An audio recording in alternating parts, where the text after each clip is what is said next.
Hi, welcome back. In the mythical world of those Bacardi adverts that I've mentioned, or perhaps these days in the YouTube films of a gaudy social influencer, we always see those amazing pool parties with the beautiful people and wonderful cocktails and food and the rich and the famous. You know, if we think about what the real purpose of all of that is obviously they're not suggesting for a second that you're going to hang out at the Kardashians' crib. I mean, it's not going to happen. But if you can't hang out with the Kardashians, I suppose the thinking goes that at least you can have the same things as them. Well, maybe not the same things as them, but you can buy the handbags they're selling, or the cosmetic line, or perhaps a boob job. You know, whatever it is the Kardashians happen to be peddling. I'm not really sure. I don't keep up with them. But it's that sort of idea, you know, okay, you're not going to hang out with the rich and famous, but at least you can have their stuff, and that will be your version of the good life. This week I thought I'd tell you about a time, however, and I'm pausing for dramatic effect, that I met a Kennedy. Yes. Well, the story goes like this. It was one of those holidays when I found myself at a loose end in Lima, and I booked a flight to go to Quito in Ecuador. Now, for most people, a visit to Ecuador is a necessary inconvenience on the way to a trip of your lifetime to the Galapagos Islands. But in my case, no, I thought I'll just check out the capital, hang out in Ecuador for a few weeks. And from the very first minute, I was having a fantastic time. I mean, I say the first minute, you know, as the plane comes in to land at Quito Airport, you are on the roller coaster of a lifetime, because you sort of fly into this U-shaped valley. You think you're going to crash, and then you don't, and then you have to double back as it reduces speed, and it's really very exciting. And Quito turned out to be a fantastic place, and I was having a terrific time, which was only enhanced when I met these two quite insane sisters one night at a club. And they suggested to me that we take a trip together, and I knew what that meant. It meant that we'd all go and I'd pay, but a trip together to a well-known beach resort town on the northern coast of Ecuador called Atacamas, where their parents lived, or their mother lived. So off we went. I bought the bus tickets, and 17 hours later we were rolling into Atacamas. I met her mother, who was a few-toothed wonder in a shack in the jungle, which was interesting in itself. And then the next day we went to visit the beach, which was, the Lonely Planet assured me, Ecuador's finest beach, but it was hard to tell. It was overcast and miserable, and I was starting to get into the doldrums again. And you know that from last week's story that me getting into doldrums can be a precursor to a little bit of mayhem, and so it turned out. So this chap comes up and introduces himself to me and says, you know, my name's Kennedy, John Kennedy. Good Lord! Now, you're probably already one step ahead, and you're thinking, could it be, in other words, no, I don't think, that this really was one of that famous American, their version of royalty, that American dynasty had found himself on a beach in northern Ecuador. I mean, they've had their fair share of misfortunes over the years. I mean, another one just last week when a mum and her daughter, the Kennedy clan, went out in a kayak and never came back. You know, they're not the luckiest of people, but even with all the Kennedy misfortune in the world, none of them turned up in northern Ecuador. No, John Kennedy was in fact very much an Ecuadorian, an Afro-Ecuadorian, dreadlocked man with enormous toothy grin. He introduced me. I was one of the few foreigners on the beach, and he said he'd show me the sights of Atacamas. So that night we met up. He took me off to his crib, the Kennedy crib, which turned out to be a one-rooms hovel very close to the Colombian border, which was convenient for him because Mr. Dreadlocked John Kennedy, by profession, was a cocaine smuggler. And it was very clear when he showed me around his one-roomed apartment. No, that's not the word. It was maybe 3 meters by 2 meters. There was a bed, one-ringed hot plate, a tap outside to provide water, and sackloads of Colombian's finest. So it was proving to be a very amusing and interesting evening, and enticing enough that when he suggested tomorrow night, the next night, he would show me the top night spots that Atacamas had to offer, well, I would have been a fool to resist. So by now the twins had sort of disappeared, given that I'd paid for their bus ticket. They'd politely introduced me to their mum. I think they'd stolen $20 that I had lying around, and they'd just disappeared. But that was fine. I was in Atacamas, and I was in the safe hands of John Kennedy. So we meet up, and he tells me we're going to go to this absolutely amazing club, and he hails a cab. Well, a cab turned out to be a bicycle-propelled rickshaw for two.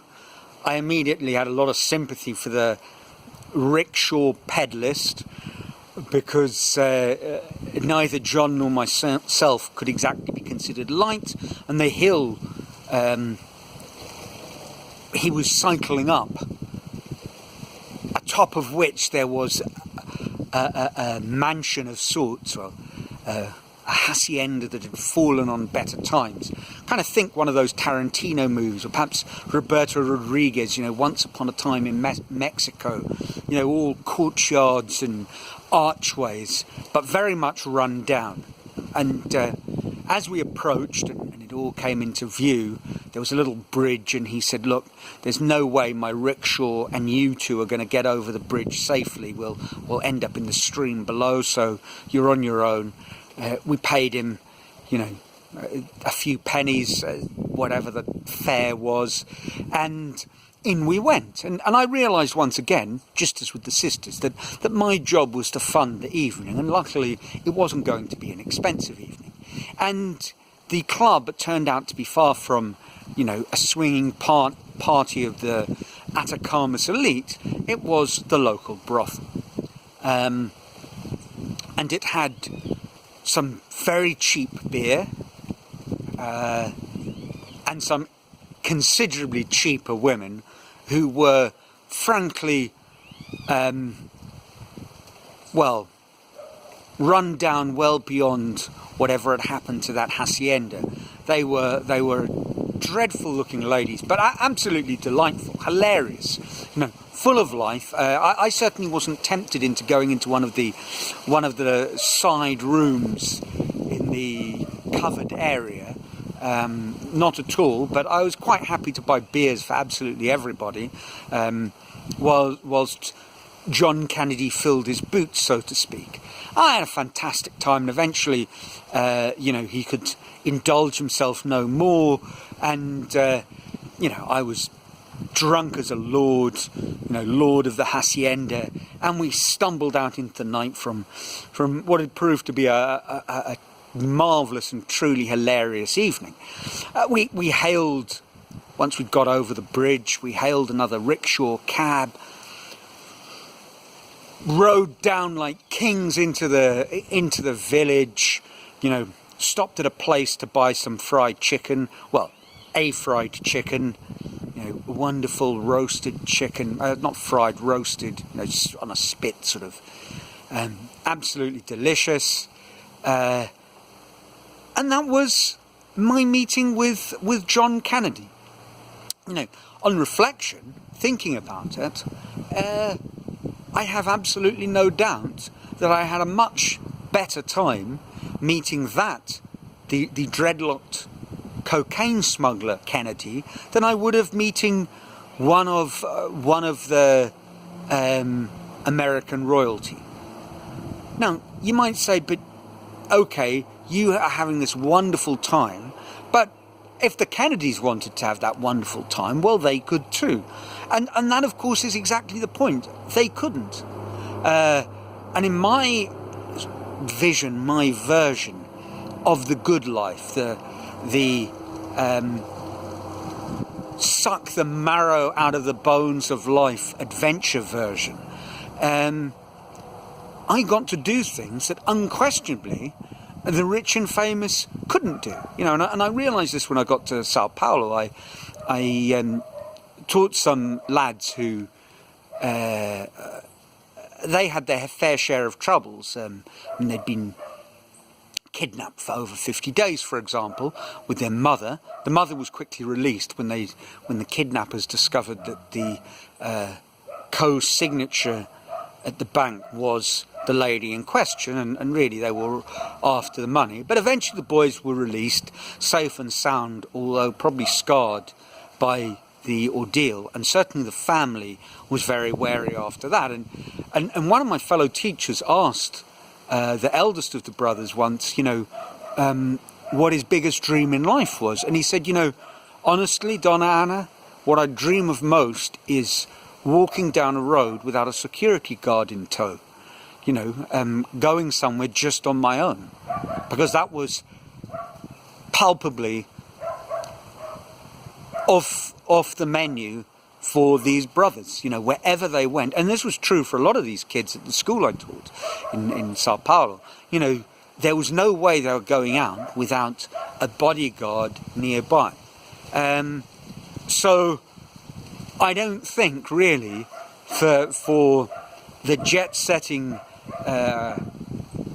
triple A list of Latin America or North America, it really doesn't matter. I don't think Atacames is really on the agenda, but it certainly was for me, and I had a fantastic time. And thinking about it, all the ingredients at those parties that you see on YouTube with football stars with their silly baseball caps turned around the wrong way and showing off their magnificent physiques as they do an acrobatic dive into the pool, and beautiful women hang off either arm and they sip a cocktail and treat their friends to whatever their whims might be. Well, really, there wasn't much difference other than the fact that the women in the hacienda were toothless wonders. And my friend was a cocaine smuggler. But, I got to treat people like a king. I got to live like a prince of the Americas for a day. And it was pretty good. And then I went back to my normal life, and that was pretty good too. So, in short, I like my version of the good life. A little bit more anonymous and definitely much more carefree. So that's about it for this week. As always, I'd love to hear from you.